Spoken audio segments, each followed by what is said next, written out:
बिस्मिल्लाहिर्रहमानिर्रहीम। अस्सलामुअलैकुम नाज़रीन, मैं पाकिस्तान से आपका होस्ट मोहम्मद वकार। जितने भी बहन भाई देख रहे हैं चैनल पर नए तो इसको लाजमी सब्सक्राइब करें, वीडियो को शेयर करें और कमेंट्स भी ठोकने की आपसे छोटी सी रिक्वेस्ट होती है।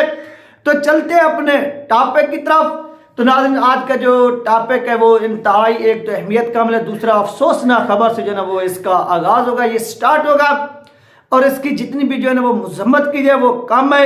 और जो लोग ये घटिया तरीन और ये ऐसा समझ लें कि इसके ऊपर यार मैं और क्या अल्फाज कहूँ, मेरे पास वो अल्फाज भी नहीं है कि जो मैं यहाँ पर खड़े होकर वो अल्फाज कहूँ इनके बारे में। जो ये ऐसा समझ लें कि बुज़दिलाना, दो नंबरी और मुल्क के अंदर जो है ना वो एक अमन की जो फिजा है उसको ख़राब करने की कोशिश करते हैं, उनके बारे में जितनी भी जो है ना मजम्मत की जाए या उनके बारे में जितनी भी अल्फाज जो है ना वो कहे जाएँ वो कम है। क्यों?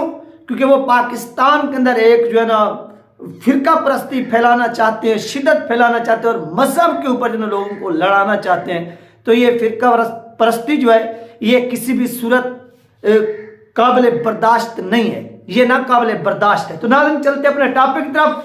तो यहाँ पर क्या होता है, आपने देखा था कि अल्लामा खादिम हुसैन रिजवी रहमतुल्लाह अलैह का जब विसाल हुआ था, जब वो इस दुनिया से चले गए, तो सिपा साहबा के जो सरबराह मुआविया आजम साहब, उन्होंने आकर मिज़ार पर हाज़िरी भी दी, अल्लामा साद हुसैन रिज़वी साहब से गुफ्तगू भी की, इजहार ताज़ियत किया। उसके बाद वो वापस चले गए और अपने जलूसों में तकारीर में अल्लामा खादिम हुसैन रिज़वी रहमतुल्लाह अलैह को खिराज तहसीन पेश करते थे। जिस तरह से अल्लामा खादिम हुसैन रिज़वी रहमतुल्लाह अलैह का जो मौक़िफ़ था वो सहाबा कराम रज़ी अल्लाह ताला अन्हु के बारे में एक स्ट्रांग मौक़िफ़ था और वो बड़े दबंग अंदाज में वो अपना जो मौक़िफ़ था वो बयान करते थे। वो चाहे मीनार पाकिस्तान के ऊपर, मीनार पाकिस्तान में जब वो जलसा हुआ था वो भी आपने देखा था कि अल्लामा खादिम हुसैन रिज़वी रहमतुल्लाह अलैह ने वहाँ पर भी पूरी दुनिया के जो सहाबा के गुस्ताख हैं उनको ललकारा था और सहाबा कराम को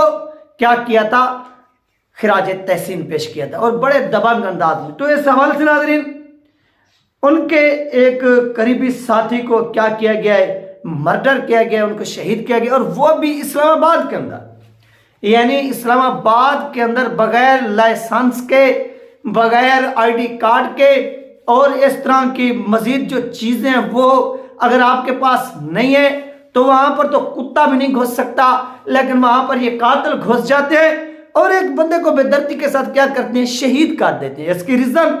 इसकी रीज़न यही है कि मुल्क के अंदर किसी तरह से बदअमनी फैले और ये जो इलेक्शन है वो सटे हो, यानी ये ठहर जाए, इनके अंदर ठहराव पैदा हो। और इसके साथ साथ ये मजहबी जमातों को ही टारगेट क्यों करते हैं? आपने देखा कि अहले हदीस के जो सरबराह थे उन्होंने आज से चंद दिन पहले एक बयान डाला कि हम अल्लामा साद हुसैन साहब से, यानी हमारा जो वफद है उसने जाकर जो है वो मीटिंग की है, मुलाकात की है, मिले हैं और अल्लामा साद हुसैन साहब से क्या किया है, कहा है कि हम इलेक्शन में इकट्ठे मिलकर जो है ना वो चलते हैं। ये चीज़ें जो है ना वो वहाँ पर डिस्कस हुई और होती रही, आप सब लोगों ने देखा। और उसके बाद क्या होता है कि उसके बाद अल्लामा साद हुसैन साहब के साथ और भी दीगर जो मजहबी जमातें, जैसे इजाजुल हक साहब गए, उन्होंने भी मुलाकात की, कारी जवार बहादुर साहब ने भी मुलाकात की और भी जमात इस्लामी हो गई, सिराजुल हक साहब वाली और जमात इस्लामी फे मौलाना फजलुर रहमान साहब वाली, इन्होंने भी मुलाकात करने की कोशिश की और पैगामात भिजवाए कि हमारा जो इत्तेहाद है वो अल्लामा साद हुसैन रिज़वी साहब से कराया जाए। तो ये तमाम चीज़ें चल रही थी। तो इस मौके पर इस इत्तेहाद को जो ना वो एक किस्म का झटका लगाए। और झटका क्यों लगाए? क्योंकि यहाँ पर जिस तरह से फायरिंग हुई और ये अहले सुन्नत वल जमात के जो मरकजी डिप्टी सेक्रेटरी थे मौलाना मसूदुर रहमान उस्मानी साहब, जिस तरह से इनको शहीद किया गया, अब वो इत्तेहाद की बजाय इनके ऊपर जो है ना वो सब की नज़रें कि इनके पीछे कौन था और कौन सी साजिश हुई और किस जमात ने इनको कत्ल कराया, ये तमाम चीज़ें अब इधर। और जो वहाँ पर एक सिलसिला चल रहा था इत्तेहाद के हवाले से कि इत्तेहाद हो, वो अब चला गया है पीछे।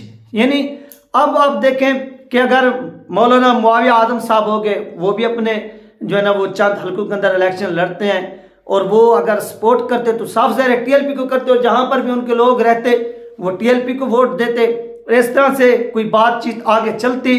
अब उनको डाल दिया गया इस मसले में कि वो यहाँ पर इन्वॉल्व रहें और उनके इत्तेहाद के हवाले से तवज्जो जो है वो बिल्कुल ख़त्म हो जाए, और ये जो है ना वो काम किया गया। और इसके ऊपर जितनी भी नाज़रीन मजम्मत की जाए वो कम है, और शर्म आनी चाहिए उन लोगों को जो ये कारनामे सरंजाम देते। आपने देखा था कि जब गाजी मुमताज़ हुसैन कादरी रहमतुल्लाह अलैह को शहीद किया गया तो उस वक्त भी तमाम जो जमातें थी मजहबी वो इकट्ठी हुई, एक पेज पर आ गई 40वें के बाद कि हमने क्या करना है कि एंड चलो ये तो जो हुआ सो हुआ, ये हमारे अपने मजहबी लोगों की कमज़ोरी की वजह से हुआ, क्योंकि ये लोग एक इकट्ठे नहीं थे, एक पैनल पर नहीं थे, एक पेज पर नहीं थे, लिहाजा ये हो गया हमारी कमज़ोरी की वजह से। लिहाजा नेक्स्ट हमने क्या करना है कि हमने इकट्ठे होना है, और एक दो कन्वेंशन भी हुए, और उसके बाद आपने देखा कि एक जहाज़ जो था वो गिर गया, और उसके नतीजे में यहाँ पर एक कन्वेंशन होने जा रहा था वो भी मुअख्खर हो गया, और इस तरह से सारी की सारी जो सरगर्मियाँ थी वो ख़त्म हो गई। और फिर वहाँ पर यानी ये जो साजिशें होती हैं ये बड़ी गहरी होती हैं, और इनका जो असर होता है वो गहरा पड़ता है। अब यहाँ पर भी इन्होंने यही काम किया है, और इनका मेन मकसद क्या है, एक तो इत्तेहाद ना हो, और दूसरा जो मकसद है वो यही है कि किसी तरह से इलेक्शन भी ना हो। कोई इससे बड़ा सानिया भी हो सकता है या करवाया जा सकता है, ये मैं नहीं कह रहा, बल्कि आपने गुज़श्ता रात देखा होगा कि हामिद मीर साहब एक प्रोग्राम में मौजूद थे, उन्होंने ये बात खुद कही कि इलेक्शन को डिले कराने के लिए एक बहुत बड़ा जो हमला है वो भी हो सकता है, वो हमला भी करवाया जा सकता है। ये कौन कह रहा था? ये नाज़रीन कह रहा था हामिद मीर, जो एक एस्टेब्लिशमेंट का पालतू है और बड़ा टाउट है, जरदारी का भी टाउट है, और ये जरदारी के इशारे पर जो है ना वो तमाम चीज़ें कह रहा है, बोल रहा है, आपकी आंखों के सामने है। वो इस चीज़ को बार बार दोहरा रहा था कि कोई बहुत बड़ा सानिया हो सकता है, कोई बहुत बड़ा सानिया हो सकता है, ताकि इलेक्शन जो है वो डिले का शिकार हो। तो सानिया क्या हो सकता है? क्या किसी की जान लेनी है? एक तो जान चली गई, चलो इससे जो है ना एक मुल्क के अंदर अफरा तफरी नहीं फैली।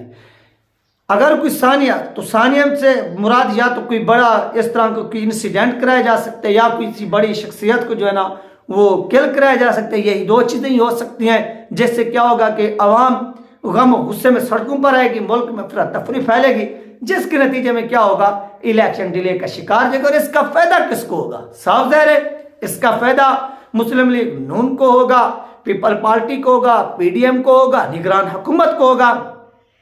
निगरान हुकूमत की जो मियाद होगी उसमें मुद्दत में मजीद तोसी हो जाएगी, वो मजीद मज़े लूटेंगे, और इस तरह से अपना जो इक़्तिदार होगा उनका मजीद तूल पे चला जाएगा। और इस तरह बाकी पीडीएम, मौलाना फजलुर रहमान साहब, नून लीग, इन सब को मौका मिल जाएगा कि ये अपनी जो गुंडागर्दी है मजीद काट सकें, और इलेक्शन में जो इनको एक इबरतनाक शिकस्त होने जा रही है वो इससे बच सके। तो ये नाज़रीन इनके सारे के सारे इस वक्त जो है ना वो दाव पेज हैं जो ये लगाने की कोशिश कर रहे हैं। और हामिद मीर को जरदारी ने छोड़ा हुआ है, वो एस्टैब्लिशमेंट को प्रेशराइज करने के लिए बहुत बड़े बड़े बयान आज जो ना वो दाग रहा है। ये तमाम चीज़ें जो इस वक्त हो रही हैं, देखना ये है कि ये मामला कहाँ पर और कैसे रुकता है। ये तमाम चीज़ें आप अपनी आंखों से देख सकते हैं। और इस तरह से आपने देखा कि अल्लामा साद शरीफ साहब और इनके जो दीगर साथी हैं वो अपनी दिन रात जो है वो जदोजहद कर रहे हैं तमाम लोगों को जोड़ने के लिए, मिलाने के लिए। आपने देखा कि कराची के अंदर तहरीक लबैक पाकिस्तान के शुरा अरकान जो है वो पहुँचे हुए हैं, और इसके साथ साथ दीगर जो लोग हैं वो पहुँचे हुए हैं, और बड़े बड़ी मुलाकातें हो रही हैं, इंटरव्यूज़ हो रहे हैं। मरकज़ी मजलिस शुरा इंटरव्यूज़ भी कर रही है मरकज़ के अंदर, जहाँ पर जो ना, क्योंकि अल्लामा साद शरीफ साहब जब कराची जाएंगे, कराची के अंदर कराची के जो वहाँ के जिम्मेदार हैं उनके इंटरव्यूज़ भी होंगे, और पंजाब का जो खाता होगा ये यहाँ से फाइनल करके जा रहे हैं कि किन किन को टिकटें देनी है, किन किन को टिकटें नहीं देनी। कल भी जो भी पंजाब के लोगों की बहुत बड़ी मुलाकात हुई, और इस मुलाकात में उनके इंटरव्यूज़ फाइनल किए गए। अब टिकटों की जो है ना वो एक लिस्ट जारी होगी जिसमें ये फाइनल किया जाएगा कि किन किन लोगों को किन किन हलकों से टिकटें दी जा रही हैं, और वो इलेक्शन में हिस्सा लेंगे टीएलपी के निशान के ऊपर। ये तमाम चीज़ें नाज़रीन जो हैं वो इस वक्त चल रही हैं, हो रही हैं, और आपकी आंखों के सामने है। और ये अफसोसनाक वाक़या भी हुआ है, इसकी जितनी भी मजम्मत की जाए वो कम है। और दुआ है कि मौलाना मसूद उर रहमान उस्मानी साहब के अल्लाह पाक मग़फ़िरत फरमाए, उनको जन्नतुल फिरदौस में आला मकाम अता फरमाए। और उनके लवाहिकीन को सब्र जमील अता फरमाए। ये उनके लिए खुसूसी दुआएं और उनके लिए ये सुबह सुबह वीडियो बनाई गई है। तब तक अपना ख्याल रखिएगा, मुझे दुआ में याद रखिएगा। मिलते हैं नेक्स्ट वीडियो में।